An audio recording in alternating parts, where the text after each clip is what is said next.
Hello, everybody.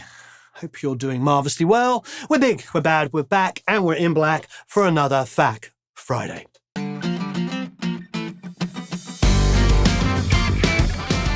I can't help answering this question. Shameless self-promotion. Any book recommendations or must-reads? Could be for technical reasons or inspirational. Well, I'm going to give you two. For technical, there's a little book that I wrote with Mr. Jerry Hammock. Jerry wrote a whole bunch of Beatles reference manuals and is incredibly talented and very, very smart. So I asked him to write a book with me, and we wrote a book about recording. And it's 452 pages, and it's all about recording anything from an oboe to death metal guitars and anything in between. You name it, we talk about how to record it and also how to mix it and choices of pieces of equipment and building a business if you want to build a business and everything in between. It's the home studio recording book. There is a link down below. I'm incredibly proud of it. We have it in a few universities at the moment. Now, if I was to choose other books, of course, the Jeff Emerick book is fantastic. Highly recommend it. It's not on my bookshelf here because it just got sent over to England for the summer. So when I fly over there, which is in approximately 7 hours, I am excited because I'm going to read it there again for the 15th time. That's a great book. But I would say if you're talking about inspiration and the psychology of working with artists, I still think Phil Ramone's book, Making Records, is one of my favorite reads. That's Phil Ramone's Making Records book. He talks about the psychology of working with some of the biggest singers, the most influential, the greatest singers of all time and musicians. It's a really powerful, very inspiring book by one of the greatest producers that ever lived, Mr. Phil Ramone. So check out that book as well. What do you think about recording vocal without using headphones by just using monitors? And how would you do that right? Well, I've done that quite a few times, usually because that's the only way the artist would work.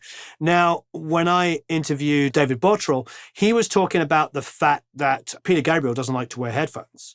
So he's got speakers facing this way with the mic facing the opposite way. So what do I mean? The speakers have to go past the microphone. So if the speakers are this way, microphone's facing this way. And if you're in a significantly large room, like real world, there shouldn't be that much reflection coming back into the mic. So the other thing you would do is you would record the vocal that way. Then you would send the singer out of the room and you record at exactly the same volume another track. So you're going to record all of the music going this way, and any bleed that was coming back in there, you would record at the same volume. You're probably asking, what are you talking about? Well, now you take that track that you've recorded and you flip the polarity exactly opposite, and you lay that at exactly the same volume as your lead vocal, and you'll get enough phaser cancellation to just remove enough of that bleed if there was any in there. It's a really smart idea. I do it all the time. I learned it from doing choirs. So for instance, I've covered the song Happy Christmas War is Over 3 times, I think. We did it with the Fray. We did it with Daniel Powter, and we did it with Damien McGinty, and I think a couple of other people as well. And each time we did a kids' choir, what I would do is I'd have the speakers, and the kids would be singing in the room with the speakers, and then the kids would leave.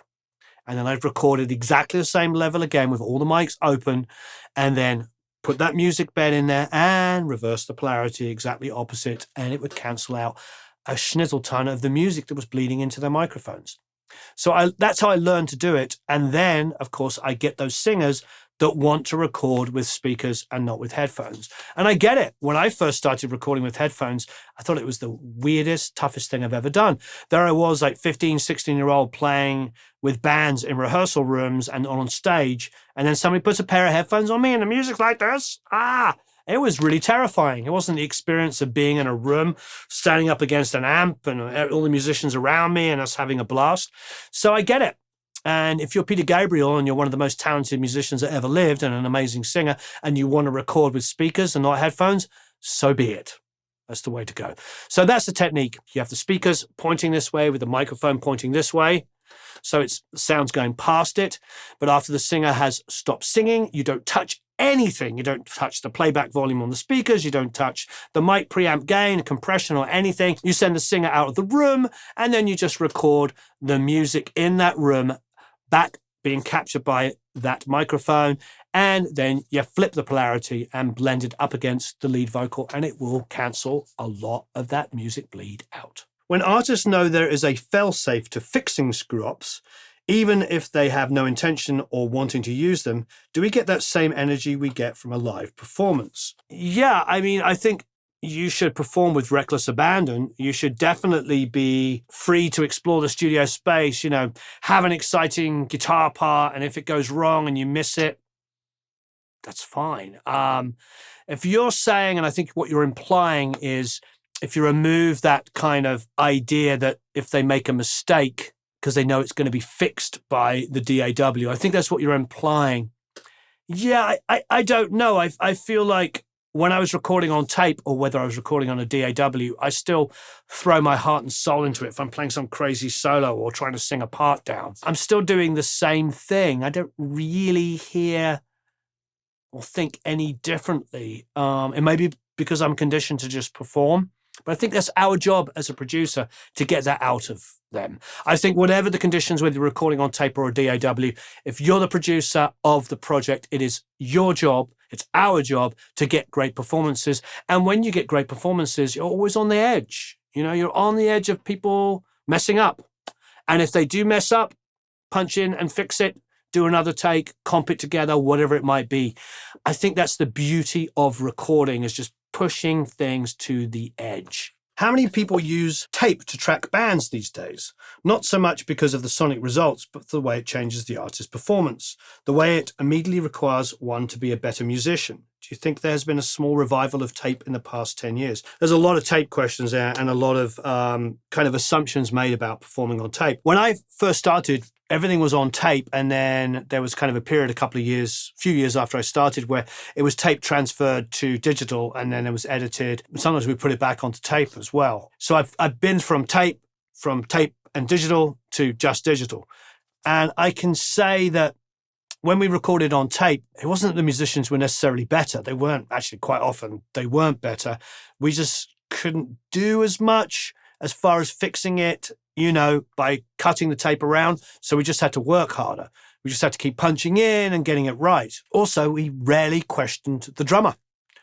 If there were some really obvious mistakes, maybe we'd splice the tape and take the bridge from one, or we'd splice some stuff together, but we never went in there with a razor blade and cut things up really, really super tight. We just went, hey, you got to lay back on this section and lock with the drummer. It was really a case of like doing a take after take after take and choosing the best drum take. Well, using the best drum and bass take and even rhythm guitar or piano take together, and then building on that. And then you just would punch in, I go down, play a part, make a mistake, punch in, fix it, replay it, double it, fix it, play it. It could take a couple of days tracking on one song. There were some great musicians, of course there were, but I know amazing musicians now that record on digital. So I don't necessarily think that everybody was a better musician just because it was tape. In fact, I know it wasn't, because I've worked with musicians my whole life, whether it be on tape or digital, and there's just as many amazing musicians now as there was then. In some ways, maybe more, because there's more accessibility. When I grew up as a kid, there was half a dozen of us that were really great players that worked together. And now I think in that area, there's just more of an increase in musicianship. It's more crowded.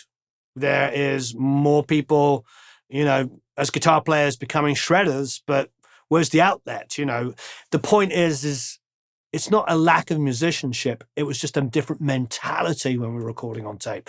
When we were recording on tape, you would come into the room and you'd listen back together and you go, hey, you're behind here or you're on top there. And you would just figure it out between you. And the band would go back in the room and play again and be aware when they come up to sections to lay back. And maybe you got the perfect drum take, but the bass player was behind or on top or should have rushed that fill with the drummer. You punched in and you fixed it. It was just a different way of working, and it meant that the music did breathe more. But you can do all of those things on digital as well. You can think the same way. You can totally think that way and just go, hey, love that fill. It's rushed, but it makes it exciting. Please retract the bass to match that fill. There's no reason why you couldn't do it. Just takes a good ear, creativity, and throwing caution to the wind sometimes and just recording something on pure excitement rather than what does it look like compared with the click or the grid. So please check out the link to the book. I really appreciate it. I love writing out with Jerry. It's 3 years in the making. If you haven't already got it, please get it down below. And check out Phil Ramone's incredible book as well. Thanks, everybody. So long, farewell, la vida, say, and au revoir. Adios. Goodbye.